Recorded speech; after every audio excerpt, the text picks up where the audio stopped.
హర్యానాలో Congress clean sweep చేస్తోందని అన్ని సర్వే సంస్థలు బల్లగుద్దాయి. ఎగ్జిట్ పోల్ సర్వేలో బీజేపీకి షాక్ తగిలింది. మెజార్టీ సంస్థలన్నీ సింగిల్ గా కాంగ్రెస్ గెలుస్తుందని చెప్పేశాయి.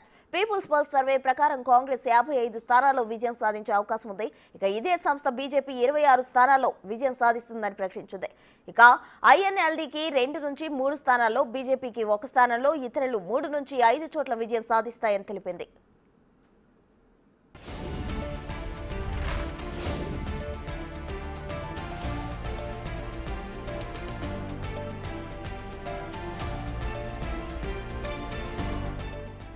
రిపబ్లిక్ మ్యాట్రిక్స్ కూడా కాంగ్రెస్ ఏకంగా 55 నుంచి 62 స్థానాలు గెలుచుకుంటుందని చెప్పింది.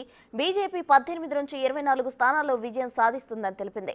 ఐఎన్ఎల్డీ, బీఎస్పీ కలిసి 3 నుంచి 6 స్థానాల్లో గెలిచే అవకాశం ఉందని అంచనా వేసింది. బీజేపీ 3 స్థానాల్లో, ఇతరులు 2 నుంచి 5 స్థానాల్లో గెలుస్తారని రిపబ్లిక్ మ్యాట్రిక్స్ అంచనా వేసింది.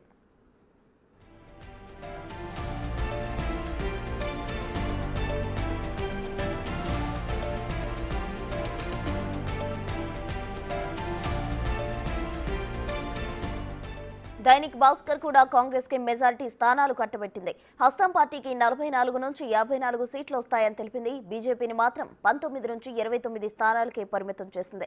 బీజేపీ గెలిస్తే 1 స్థానంలో గెలవచ్చని, లేకపోతే అది కూడా అనుమానమేనని తేల్చేసింది. ఇక ఐఎన్ఎల్డీ 1 నుంచి 5 స్థానాల్లో, ఇతరులు 4 నుంచి 9 స్థానాల్లో విజయం సాధిస్తుందని దైనిక భాస్కర్ సర్వేలో తేలింది.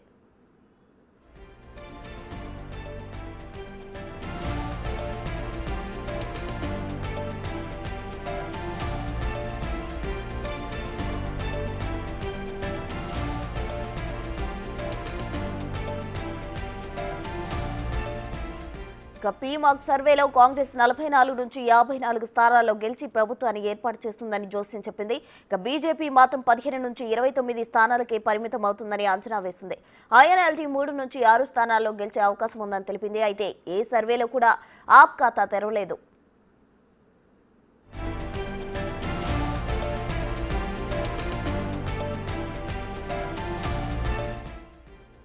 పార్లమెంట్ ఎన్నికల్లో బీజేపీకి పూర్తి మెజార్టీ రాకపోవడం, ఆ తర్వాత జరిగిన హర్యానా అసెంబ్లీ ఎన్నికలపై ఉత్కంఠ నెలకొంది. ఇక్కడ పొత్తులు, చర్చలు కూడా చాలా ఉత్కంఠను రేపాయి. కాంగ్రెస్, ఆప్ కలిసి పోటీ చేసేందుకు ప్రయత్నాలు చేశాయి. ఓ దశలో పొత్తు కుదిరిందనే వార్తలు కూడా వచ్చాయి. కానీ చివరికి ప్రధాన పార్టీలన్నీ ఒంటరిగానే బరిలో దిగాయి. ప్రధానంగా కాంగ్రెస్, బీజేపీ మధ్య పోటీ నెలకొంది. లోక్సభ ఎన్నికల్లో బీజేపీతో సమానంగా కాంగ్రెస్ 5 స్థానాలు గెలుచుకోవడంతో ఈ ఎన్నికలు మరింత ఆసక్తిని రేపాయి.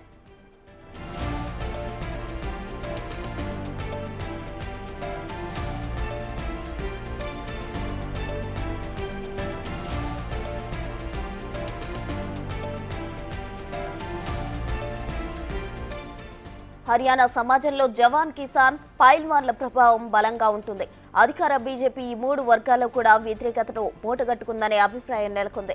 రైతులు 2 ఏళ్లుగా ఉద్యమాలు చేస్తున్నారు. ఇక అగ్నివీర్ పథకం విషయంలో సైనికులు బీజేపీ ప్రభుత్వంపై ఆగ్రహంగా ఉన్నారు.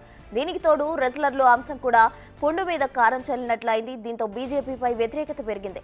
దీంతో బీజేపీ సీఎంను కూడా మార్చింది. అయినా అక్కడ ప్రజలు కాంగ్రెస్ వైపే మొగ్గు చూపినట్లు తెలుస్తోంది.